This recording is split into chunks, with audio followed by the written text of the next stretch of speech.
नमस्कार दर्शकों। कुछ धार्मिक श्रद्धालुओं का कहना है कि ओम अंतिम मंत्र है, ओम इस ब्रह्मांड का मूल कारण है, ओम से बड़ा कोई मंत्र नहीं है, ओम से ही इस ब्रह्मांड की उत्पत्ति हुई है और ओम से ही पूर्ण मोक्ष सनातन परम धाम मिलता है। तो उन भोले श्रद्धालुओं का मैं कुछ शास्त्रों के प्रमाणों से और संतों की वाणियों से उनका शंका समाधान करना चाहूँगा।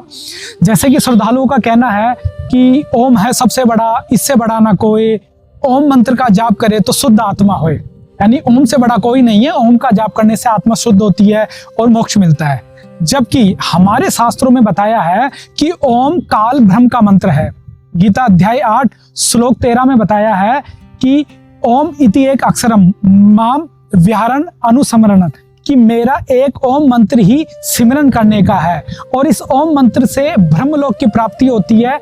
अध्याय 8 मंत्र 16 में बताया हुआ है कि इसी ओम नाम जाप से ब्रह्मलोक की प्राप्ति होती है। तो यहाँ पर ये क्लियर हो गया कि ओम ब्रह्म का मंत्र है और ओम नाम के जाप से ब्रह्मलोक की प्राप्ति होती है। लेकिन गीता अध्याय 8 श्लोक 16 में यह भी बताया है कि जो ब्रह्मलोक है, जिस ओम नाम की जाप से जिसकी प्राप्ति होती है, वो भी पुनरावर्ती में है, यानी वो नाश और विनाश में है। वो प्रलय में विनाश हो जाता है, फिर से उसकी सृष्टि होती है, यानी पूर्ण मोक्ष नहीं कह सकते, वो प्रलय में विनाश होता है। फिर गीता अध्याय 18 श्लोक 62 में किसी पूर्ण मोक्ष की सनातन परम धाम शाश्वत धाम की तरफ इशारा किया गया है, यानी ओम से अलग कोई ऐसा मंत्र भी है जिसके जाप करने से सनातन परम धाम प्राप्त होता है। उसके बारे में गीता में प्रमाण दिया है अध्याय 17 श्लोक 23 में कि ओम तत्सत, यानी ये 3 मंत्र है जिससे पूर्ण मोक्ष मिलता है, सनातन परम धाम मिलता है। अध्याय 18 श्लोक 62 का। दोस्तों, संत रामपाल जी महाराज जी ने अपने सत्संग में बताया है कि ओम इस ब्रह्मांड का अंतिम मंत्र है, लेकिन पूर्ण मोक्ष की प्राप्ति के लिए ये उनका प्राथमिक मंत्र होता है और ओम के साथ तत् और सत ये सांकेतिक मंत्र और जुड़ते हैं, जिससे पूर्ण मोक्ष की भक्ति, पूर्ण मोक्ष के मंत्र हो जाते हैं, जिससे सनातन परम धाम सतलोक की प्राप्ति होती है। और ये मंत्र पूर्ण सतगुरु तत्वदर्शी संत देता है गीता अध्याय 4 श्लोक 34 के अनुसार। जैसा कि कुछ श्रद्धालुओं का कहना था कि ओम से इस ब्रह्मांड की रचना हुई है। ब्रह्मांड की उत्पत्ति का मूल कारण काल ब्रह्म है और ओमकार मंत्र है वो उस काल का ही बोधक है, उसी का अंतिम मंत्र है।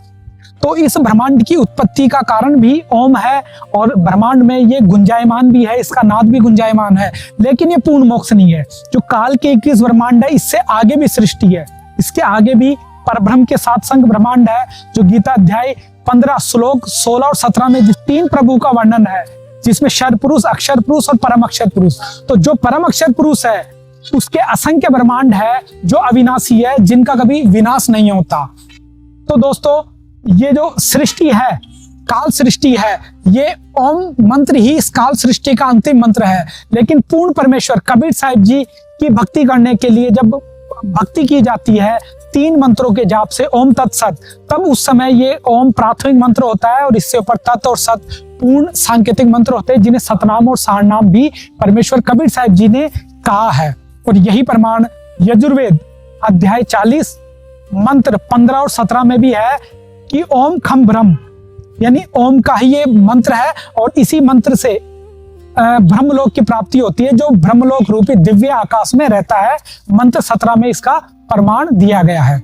और यही कबीर साहिब जी ने बताया है कि ओम का निश्चय भया, इसको करता मत जान, साचा शब्द कबीर का पर्दे में ही पहचान, यानी ओमकार को करता मत जानो, इसको पूर्ण परमात्मा नहीं जानो। इस सृष्टि का मूल कारण ओमकार नहीं है, जो परमात्मा प्राप्ति का मूल मंत्र है वो तो पर्दे में है, यानी गुप्त है, उसे तत्वदर्शी संत ही बताता है।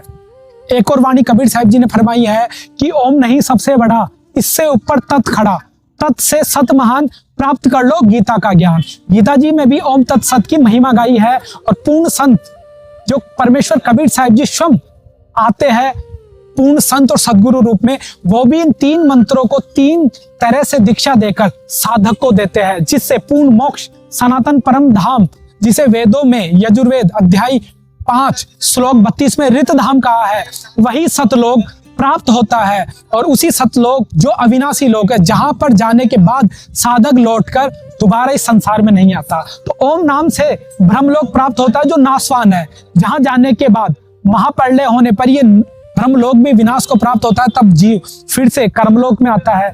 और ओम तत्सत की भक्ति करने पर पूर्ण संत से लेकर अविनाशी परम धाम सतलोक प्राप्त होता है, जहां जाने के बाद साधक लौटकर इस संसार में नहीं आता। इसका प्रमाण गीता अध्याय 18 श्लोक 62 में है।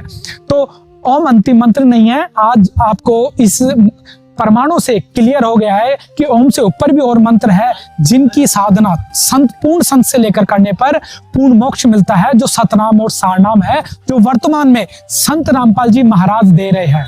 पूर्ण परमेश्वर कबीर साहिब जी ने अपनी एक वाणी में सारा निष्कर्ष दिया है कि ओमकार है वेद का मूला और ओमकार में सब जग भूला, यानी ओमकार इस वेद का मूल है, यानी वेदों का मूल मंत्र ओम है, क्योंकि वेदों में काल ब्रह्म तक की संपूर्ण जानकारी है और उसकी भक्ति विधि की भी जानकारी है, और पूर्ण परमात्मा की पाने का रास्ता बताया है। लेकिन मंत्रों का उजागर वेदों में नहीं है, वो पांचवें वेद सूक्ष्म वेद में उस मंत्रों का उजागर किया गया है, वहां पर वो मंत्र डिस्क्लोज है। वेदों में केवल अंतिम मंत्र ओम है। तो वेद का मूल ओम मंत्र है, जिससे ब्रह्म की प्राप्ति होती है, ब्रह्मलोक मिलता है।